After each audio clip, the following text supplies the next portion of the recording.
तो हेलो दोस्तों, मैं आप लोगों के लिए मॉडल कैलिफोर्निया का एपिसोड नंबर 10 ले आई हूँ। अगर आप लोगों ने पिछला एपिसोड नहीं देखे तो आप मेरे चैनल पर जाके देख सकते हैं। यहीं से हम अपना एपिसोड स्टार्ट करते हैं। ड्रामा की स्टार्टिंग में हमें दिखाया जाता है कि सूजी चौंपल के पास आई होती है और उसके ऊपर बहुत ज़्यादा गुस्सा कर रही होती है कि तुमने कहा था तुम इनको रोक लोगे कहीं जाने से, लेकिन ये लोग अभी इस टाइम भाग के जा चुके हैं, अब तुम क्या करोगे। तो चौंपल को यॉनसन की कॉल आती है और यहाँ पे हमें पता लगता है कि कांगी हॉस्पिटल में है। तो ये दोनों भागे भागे जाते हैं और यहाँ पे देखते हैं कि यॉनसन तो बिल्कुल ठीक है लेकिन कांगी अंदर हॉस्पिटल के बेड पे है।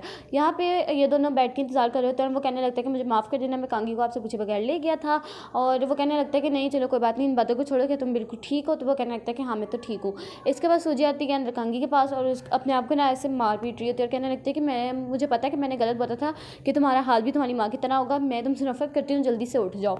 इसके बाद वो वहाँ से चली जाती है और यहाँ पे दिखाया जाता है कि चौंपल उसको अपने घर ले आया था और वहाँ पे उसको कहने लगता है कि तुम ठीक हो। तो वो कहने लगती है कि आप मेरी मॉम की डेथ पे क्यों नहीं आए थे। तो वो कहने लगता है कि मेरी एक इंपॉर्टेंट मीटिंग थी। तो वो कहने लगती है कि वहाँ से इंपॉर्टेंट क्या कोई मीटिंग होती है।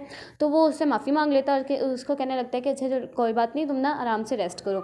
और वो वहाँ से चला जाता है क्योंकि अब उसके पास कोई जवाब तो था नहीं। और यहाँ पे हमें दिखाया जाता है कि वो मीटिंग पे नहीं गया था और यहाँ पे वो सोचने लगती है कि चौंपल का, जब वो दोनों बैठ के इंतज़ार कर रही थी कि वो आएगा और हम लोग जाएंगे अपने मतलब कि सॉल वगैरह और वहाँ जाके अपनी ड्रीम लाइफ जिएंगे, लेकिन वो वहाँ पे नहीं आया था। और हमें दिखाया जाता है कि वो मीटिंग पे नहीं होता, वो एक बंदे को वहाँ पे मार रहा होता है जिसने उसके पैसे सारे के सारे डुबा दिए होते हैं और छीन के भाग रहा होता है और इस वजह से वो जेल में भी चला जाता है। और वो कहने लगता है कि मेरी बीवी के इससे सपने पूरे होने थे और तुमने क्यों नहीं मुझे मेरे पैसे वापस करो। यहाँ पे उसको अचानक से पता लगता है कि उसके वाइफ की डेथ हो गई है, इन दोनों को पता लगता है। तो ये दोनों ना अंदर कार में छुप के बैठ जाते हैं चौंपल के और वहाँ पे एक्सीडेंट स्पॉट पे जाके देखते हैं तो वहाँ पे उसकी डेथ पड़ी होती है, उसकी मॉम की बॉडी पड़ी होती है और वो ज़्यादा रो रही होती है। इसके बाद वो घर से बाहर निकल आती है और उसको याद आ रहा होता है कि यहाँ पे ये पहले भी आई हुई थी, इसलिए वो चलती चलती जाके एक जगह पे बैठ जाती है। यहाँ पे यॉनसन आता है भागा भागा उसको ढूंढने के लिए, लेकिन उसको वो कहीं पे भी नहीं मिल रही होती। फाइनली उसको जब मिलती है तो उसके पास जाता है और कहने लगता है कि तुम यहाँ पे क्या कर रही हो, तुम्हें अपनी हेल्थ का ध्यान रखना चाहिए। तो वो कहने लगता है कि मैं तो बिल्कुल ठीक हूँ, मुझे लग रही है मैं यहाँ पे पहले आई थी, क्या तुम्हें याद है। तो वो कहने लगता है कि नहीं मेरे ख्याल में तो तुम यहाँ पे नहीं आई थी। इसके बाद वो अपने कंस्ट्रक्शन वर्क पे आ जाती है और यहाँ पे अचानक से कॉल आती है मिनजुन की, जो कि होती है एक्स गर्लफ्रेंड हनु की। हनु की, हाँ हाँ।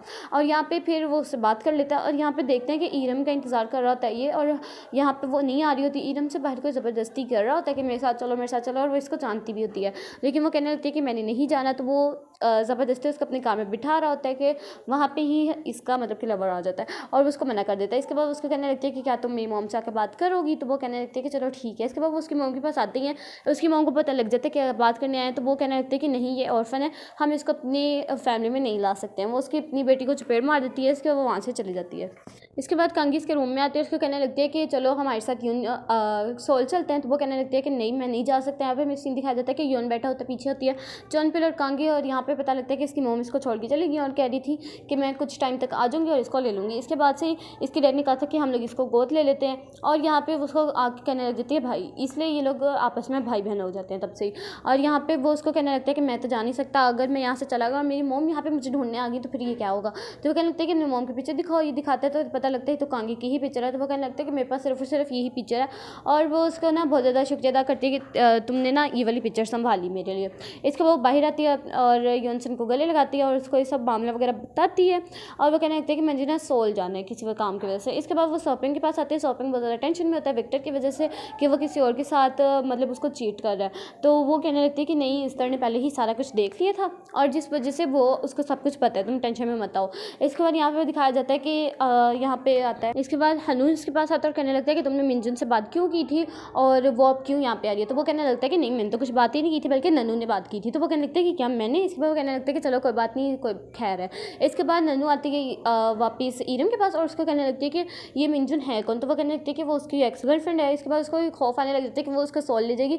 भागे भागे उसके पास जाते हैं, कहने लगती है कि तुम्हारी गाय बीमार हो गया है। तो वो कहने लगती है नहीं बल्कि तुम्हें सोल ही नहीं जाना चाहिए। तो वो इसके बाद पर स्माइल करता है और उसको ना अपनी एक्स गर्लफ्रेंड को शादी की मुबारकबाद दे के ये लोग आपस में जाने लगते हैं। और यहाँ पे वो ना अब शर्मिंदा हो रही होती है कि यार मैंने क्या सोचा था। इसके बाद हमें फिर से पास्ट का सीन दिखाया जाता है कि जब ये दोनों मिलके बैठ के इंतज़ार कर रहे थे जब वो नहीं आता तो वो लोग अंदर चले जाते हैं सोने के लिए। और यहाँ पे वो उठती है तो उसका ना बैकपैक दिखता है और उसको याद आता है कि ये योनसन के डैड से मिली थी इसकी मॉम। तो वो अपने और अपनी मॉम के पैर बांध लेती है क्योंकि उसको लगता है कि मेरी मॉम मुझे छोड़ के चली जाएंगी, लेकिन वो फिर भी चली जाती हैं पैर बांधने के बावजूद। और यहाँ पे दिखाया जाता है कि वो एक्सीडेंट का स्पॉट दिखाया जा रहा है और यहाँ पे वो याद करने लगती है कि ये तो मेरी ही गलती थी क्योंकि मुझे पता था कि मेरी मॉम ने ये धागा खोल के चले जाना, तो मैंने वहाँ पे सलेंसर में टेडी बेयर फंसा दिया था। इसके बाद वो अपनी मॉम को मिलने आते हैं और उनको सॉरी कह रही होती है। यहाँ पे योनसन आया तो उसके घर में मिलने के लिए, लेकिन वो नहीं होती तो वो भाई इंतज़ार करता है और वो कहने लगता है कि तुम कहाँ पे थी। तो वो बेहोती ना चुप सीरियस अंदाज में आके कहती है कि चलो अब हम ब्रेकअप कर लेते हैं। तो वो कहने लगता है कि क्या, तुम ऐसे से ना सोच लो और फिर बाद में आके मुझसे बात करना। और वो यहाँ पे वो भी मान जाती है कि चलो ठीक है। अचानक से आके कुछ भी कहने लग जाती है। एक तो ये ऊपर से यहाँ पे दिखाया जाता है कि योन और चॉनपिल बैठे होते हैं जो कि ना बड़ी अम्मा की पिक्चर ले रहे होते हैं। ये यहाँ पे फ्यूनरल की पिक्चर्स ली जाती हैं। तो ये चॉनपिल कहता है कि मेरी भी खींच लो, तो वो भी खींच लेता है। इसके बाद सूजी आती है कांकी के पास और वो बहुत ज़्यादा घबरा रही होती है क्योंकि उसने बोला था ना कि तुम्हारा हाल तुम्हारी माँ की तरह होगा। तो वो यहाँ पे देखती है कि क्या कांगी मेरे सामने वो करी और मुझसे माफ़ी मांगी है। उसके समझ नहीं आ रही थी कि वो किस बात के लिए माफ़ी मांग रही है। इसके बाद योनसन को वो बाहर लेकर जाती है और सारी बातें बताने लग जाती है कि मुझे पता था कि मेरी मॉम ने तुम्हारे डैड ने भागने, जिस वजह से मैंने ये सारा काम किया था जो हमें पास में दिखाया गया, और जिस वजह से मैं बहुत बड़ी कातिल हूँ। तुम्हें मुझसे नफरत करनी चाहिए और तुम मुझे छोड़ के यहाँ से चले जाओ। बस यहीं पे ये सीन एंड हो जाता है। वीडियो अच्छी लगी हो तो लाइक करना। मिलते हैं नेक्स्ट एपिसोड में, तब तक के लिए अल्लाह हाफिज़।